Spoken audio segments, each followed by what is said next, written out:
gato, Felis silvestris catus, também conhecido como gato caseiro, gato urbano ou gato doméstico, é um mamífero carnívoro da família dos felídeos, muito popular como animal de estimação.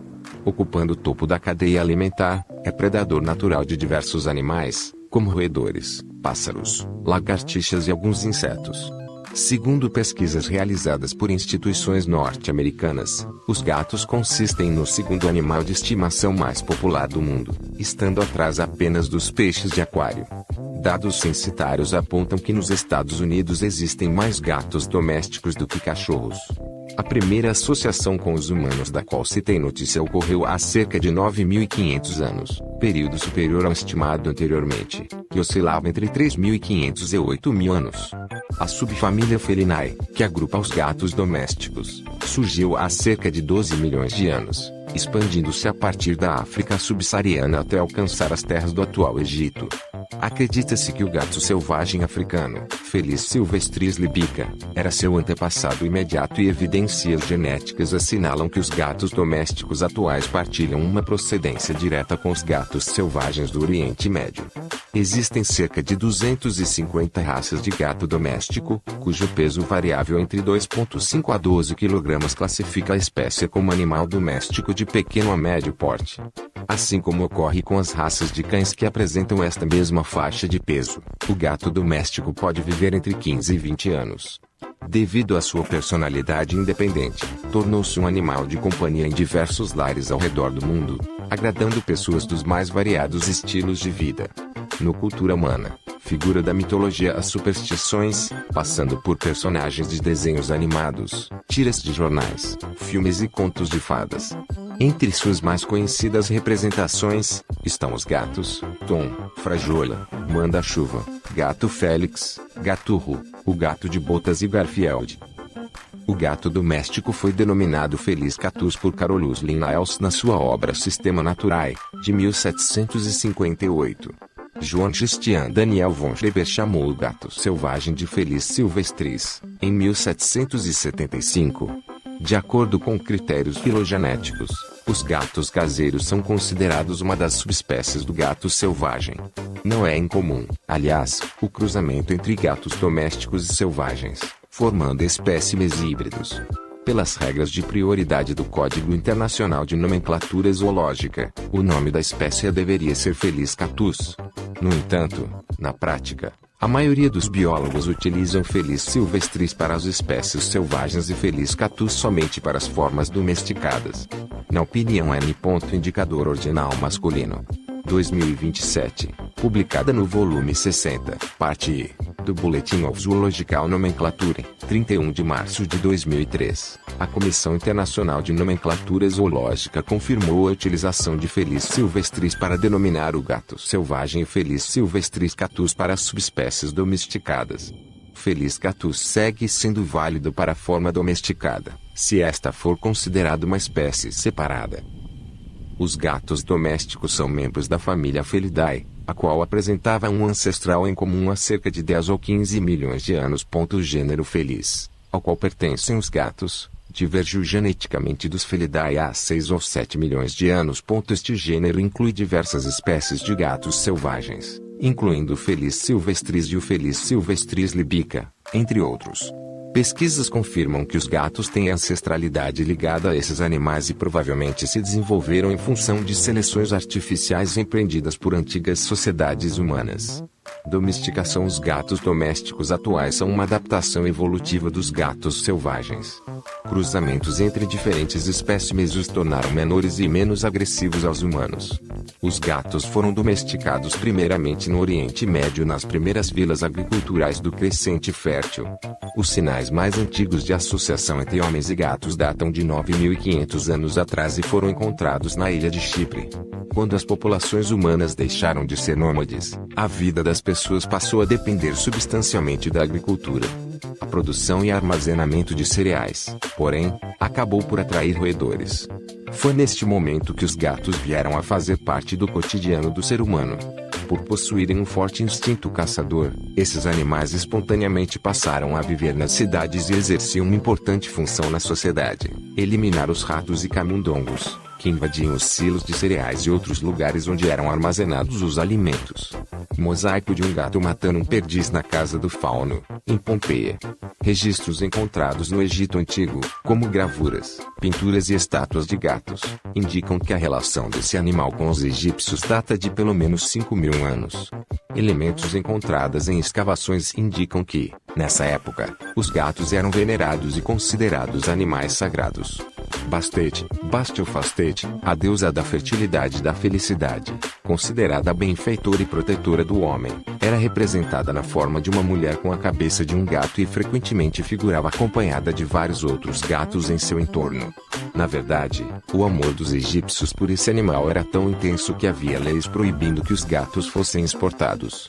Qualquer viajante que fosse encontrado traficando um gato era punido com a pena de morte. Quem matasse um gato era punido da mesma forma e, em caso de morte natural do animal, seus donos deveriam usar trajes de luto. Não tardou para que alguns animais fossem clandestinamente transportados para outros territórios, fazendo com que a popularidade dos gatos aumentasse. Ao chegarem à Pérsia Antiga, também passaram a ser venerados. Ali havia a crença de que, quando maltratados, corria-se o risco de estar maltratando um espírito amigo, criado especialmente para fazer companhia ao homem durante sua passagem na Terra. Desse modo, ao prejudicar um gato, o homem estaria atingindo a si próprio. Devido ao fato de serem exímios caçadores e auxiliarem no controle de pragas, por muitos séculos os gatos tiveram uma posição privilegiada na Europa cristã.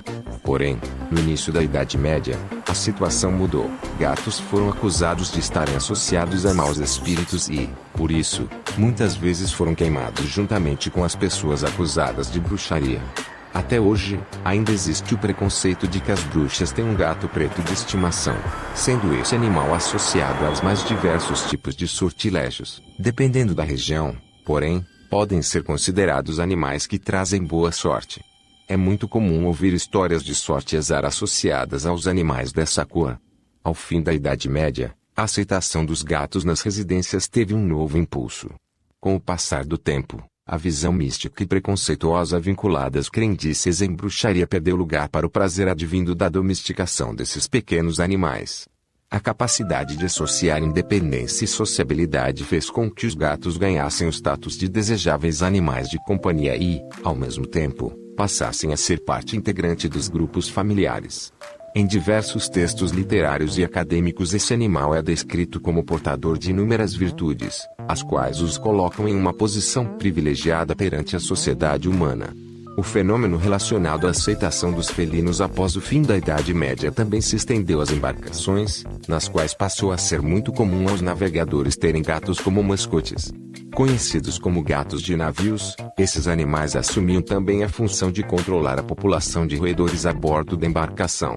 Com o passar do tempo, muitos gatos passaram a ser considerados animais de luxo, ganhando uma boa posição do ponto de vista social, sendo até utilizados como acessórios em eventos sociais pelas damas. Nessa época, o gato começou a passar por melhoramentos genéticos para exibição em exposições, dando origem à criação de raças puras, com pedigree. Uma das primeiras raças criadas para essa finalidade foi a persa, que ficou conhecida após sua introdução no continente europeu, realizada pelo viajante italiano Pietro della Valle. A primeira grande exposição de gatos aconteceu em 1871, na cidade de Londres, Reino Unido. A partir desse momento, o interesse em se expor gatos desenvolvidos dentro de certos padrões propagou-se por toda a Europa. Em respeito às cores, os gatos podem ter uma única coloração, como os completamente brancos ou pretos, que só têm pelos contrastantes soltos em algumas partes do corpo. Também podem ter duas cores, como branco e preto, branco e amarelo, pardo e branco, ou cinza e branco.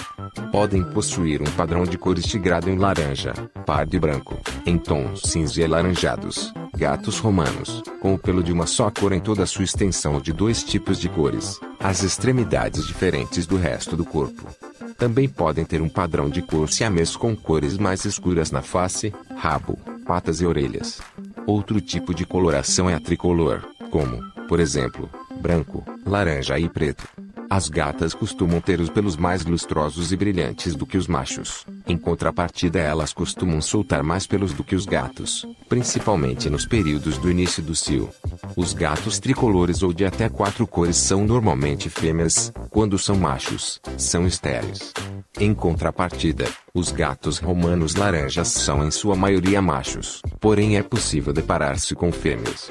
O tipo de pelo vai desde o muito curto, como os Sphinx, cujo pelo é quase invisível, o encaracolado, no caso do Devon Rex, o pelo curto normal com uma cor somente ou com pontas de outras cores, o pelo semilongo, até o pelo mais longo procedentes das cruzas com o bosque da Noruega, persa ou qualquer outra raça de pelo longo.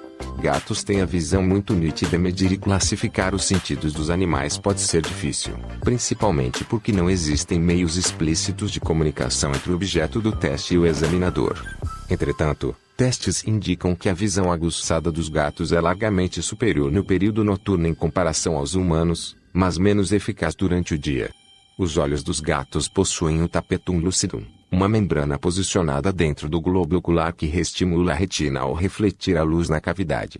Enquanto este artifício melhora a visão noturna, parece reduzir a acuidade visual na presença de luz abundante. Quando há muita luminosidade, a pupila em formato de fenda fecha-se o máximo possível, para reduzir a quantidade de luz a atingir a retina, o que também resguarda a noção de profundidade. Os gatos têm, em média, campo visual com abertura estimada em 210 graus, dos quais 120 graus são binoculares, contra 180 graus dos humanos, com sobreposição binocular mais estreita que a dos humanos.